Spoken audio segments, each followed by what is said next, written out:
Yo, guys, what's going on? Are you looking at the new team builders, wondering which one's the best, which one's the worst, which one to build first? Which one am I going to build? Let's get into the video and see, out of all five of the new team builders, which one is the best and the one that should be built first. Let's have a good time checking these cards out. And who do you think is the best? Do you agree with this list? But let's get into it and see what we got. So when it comes to team builders, they hit right wing, left wing, right-handed, left-handed, right? They hit defense, center. They hit everything you're kind of looking for.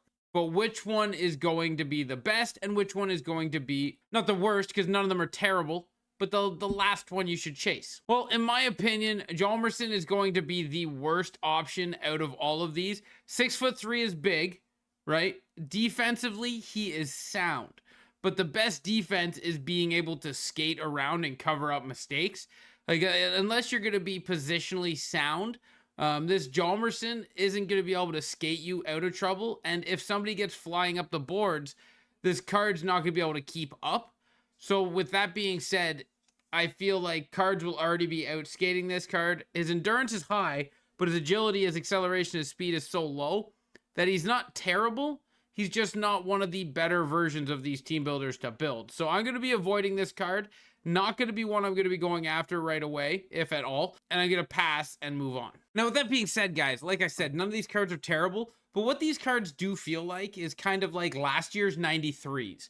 You remember last year when we had the 90s and then the 93s came out and they weren't as good? They were better, like they looked better, but you weren't like, oh, I need this card. Or when you got them, you didn't feel like they were as good. When you look at the Mike Gartner, I'm going to feel like this Mike Gartner is going to be a lot of people's reference to these new team builders. Is the 86 Mike Gartner even feels a little bit better than some of these cards, or looks better than some of these cards. And he has wheels. So it's like this Gartner is going to be last year's 90 Modano comparing to the 93s, if that makes sense. But next on the list is going to be Shane Doan. Shane Doan is 6'1". He is not bad. 90 speed is good. His shooting is phenomenal. Right, his shooting is phenomenal. This is where we get to the area where if like Jerson is one to leave behind, but if anyone said to me, I built the Doan first, that is not going to be like, oh my God, how did you do that? Doan is a good card. Born Leader's not terrible, especially with the endurance nowadays. Close Quarters is a really good one. He's got good body checking, good defensive awareness, good stick check, great hands, great shot, phenomenal shot. And then speed, that's okay enough. Agility is a little low, but speed and acceleration, that's just enough. So I put him fourth, but this Shane Doan could be higher. That's how close all these four are going to be. Shane Doan's good, but I have him 4. Now you got to remember, I put a player like Shane Doan at 4 because, I mean, I'm just not the best with righties. If you love righties, you might like Shane Doan more than the cards that are coming, right? And to keep up with that righty, Kris Letang, 91 speed and 92 wrist shot accuracy and power, and then defensive awareness and body checker into the 90s. This is a good card with blocking and stick check. Very well built card. Heat Seeker is really good, and Shutdown is a secondary. If you wanted to spend 3 AP points, it's very good. I wouldn't recommend spending 3 AP points on this player, but he is a good option. I like the build. I like the card. I have him at 3. It would be a pass for me, personally. But I do really like this card, and I feel like it's going to be dominant on the ice, definitely with the shooting and the skating to cover it. I think he's a well-rounded top-end card, but number 3 for me. Now, I do want to say this one coming up at 1 and 2, these two are splitting hairs for me. These two are very, very close. And I do believe that Backstrom can be used anywhere, whether it be in center or the wing. And then Hossa is a phenomenally built card, like great card. I love Hossa. I love Backstrom. These two are splitting hairs for me. These two could be each 1.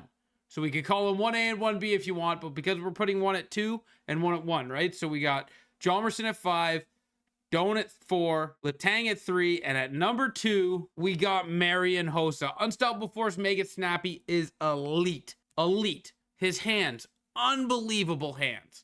Shooting is right there where you want it to be. Unbelievable wrist shot, accuracy, and power. And then 92 speed with 92 acceleration, 90 agility, and 87 endurance.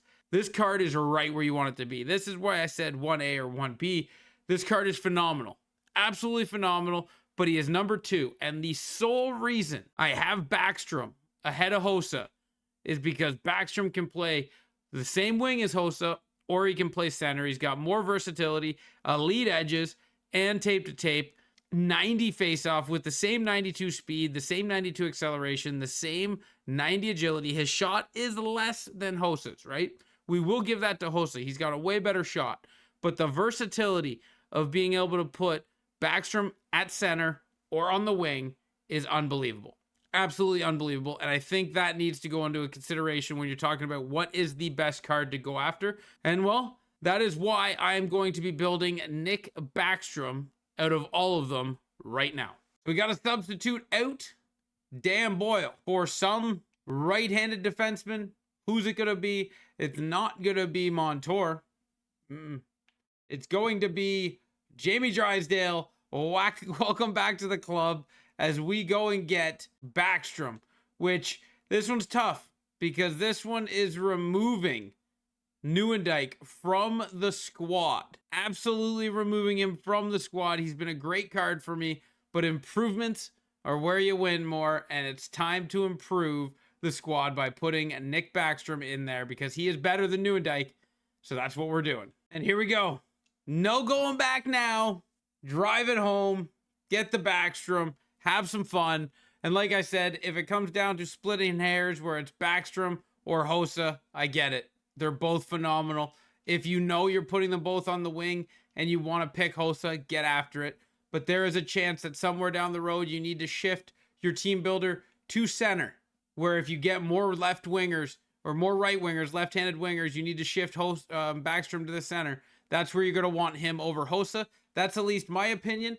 I don't know if that's your guys' opinion, but leave that in the comment section down below. But guys, that is the rankings. That is what I think, and that is why I think Backstrom is at the top and why you should build him first and why I built him first, right? So I'm going to go get this guy on the ice, see what we can do, and keep an eye out for a tryout video. I'll do a Backstrom tryout video, give you my full feedback and opinion, and show you what he's like in the game. Thank you guys for watching. I hope you did enjoy it. Till next time, ciao, ciao.